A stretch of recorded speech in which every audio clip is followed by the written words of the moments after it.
सोचिए 1000 साल पहले बना एक मंदिर जिसके बारे में कहा जाता है कि उसके भगवान हवा में लटके रहते थे। कहा जाता है कि उस मंदिर की चोटी पर इतना शक्तिशाली चुंबक लगा था कि जहाजों के कंपस तक खराब हो जाते थे। और सबसे हैरानी की बात, यह मंदिर 122 सालों से बंद है। 2025 में ASI और IIT मद्रास आधुनिक तकनीक से इस मंदिर के रहस्यों को समझने की कोशिश कर रहे हैं।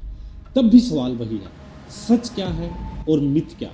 आज की इस कहानी में हम उसी रहस्य के पीछे जाएंगे, क्योंकि अपना इतिहास जानना खुद को जानने का पहला कदम है। दोस्तों, अगर आप कोणार्क मंदिर जैसी भारत की ऐतिहासिक कहानियां जानना चाहते हैं तो चैनल को सब्सक्राइब जरूर करें।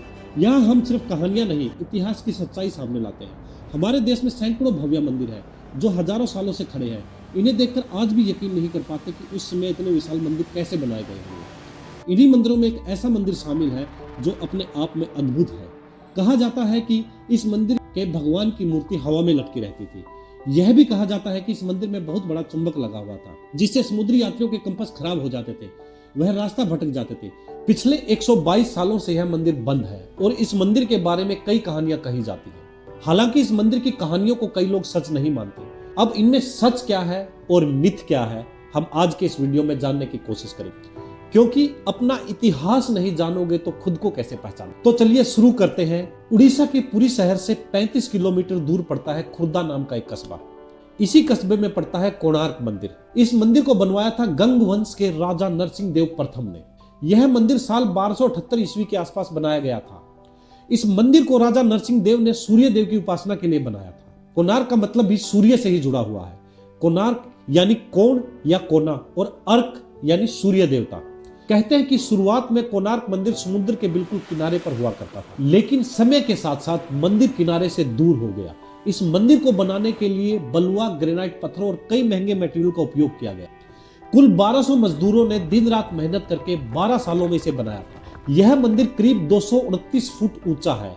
इस मंदिर को बिल्कुल वैसे बनाया गया जैसे कि हिंदू शास्त्रों में सूर्य देवता को रथ पर सवार दिखाया जाता है। इसी वजह से जब आप इस मंदिर को देखते हैं तो ऐसा लगता है जैसे यह कोई पत्थर का रथ हो।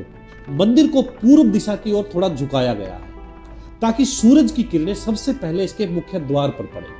कोणार्क मंदिर की सबसे खास बात यह है कि इसका रथ 24 नक्काशीदार पहियों पर बना है। दोनों तरफ 12-12 पहिए हैं और इसे खींचने के लिए 7 घोड़े बनाए गए हैं। ये 7 घोड़े हफ्ते के 7 दिनों को दर्शाते हैं। 24 पहिए साल के 12 महीनों और दिन के 24 घंटों का प्रतीक है। हर पहिए में 8 तिल्लियां हैं जिनसे पुराने समय में स्टिक समय भी जाना जाता था।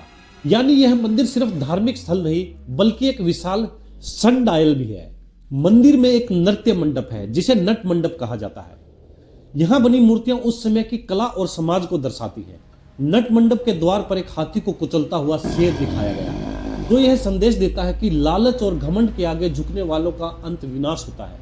आज जो कोणार्क मंदिर हमें दिखता है वह अपने मूल रूप में नहीं है। पहले यहाँ 3 मंडप हुआ करते थे जिनमें से 2 समय आपदाओं और आक्रमणों में नष्ट हो गए। आज सिर्फ जगमोहन मंडप बचा है। कई विशेषज्ञ मानते हैं कि यह मंदिर अपने समय में इससे काफी ऊंचा और भव्य था। अब आते हैं उन कहानियों पर जिनकी वजह से यह मंदिर रहस्य बन गया।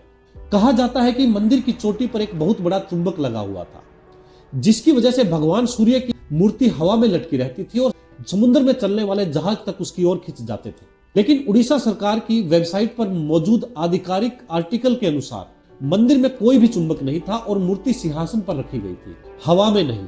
करीब 300 साल तक इस मंदिर में नियमित पूजा होती रही। अकबर के दरबारी अबुल फजल ने भी इसका जिक्र आईने अकबरी में किया है।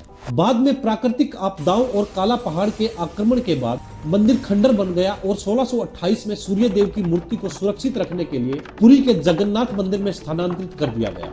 1900 से 1903 के बीच जब अंग्रेजों ने इस मंदिर का निरीक्षण किया तो पाया कि दीवारों में दरारें पड़ चुकी और मंदिर गिर सकता है। इसलिए सुरक्षा के लिए मंदिर को रेत भरकर बंद कर दिया गया। तभी से लेकर आज तक इसके मुख्य द्वार नहीं खोले गए। 2021 में ASI ने इसे खोलने की कोशिश की थी लेकिन सफलता नहीं मिली। अब 2025 में ASI ने एक बार फिर इस मंदिर को वैज्ञानिक तरीके से समझने की शुरुआत की है।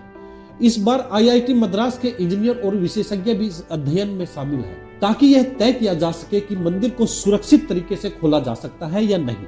अब देखना यह है कि क्या 122 साल बाद कोणार्क मंदिर के बंद दरवाजे फिर से खुलेंगे। वीडियो पसंद आया हो तो शेयर और लाइक करना ना भूलें। जय हिंद, वंदे मातरम।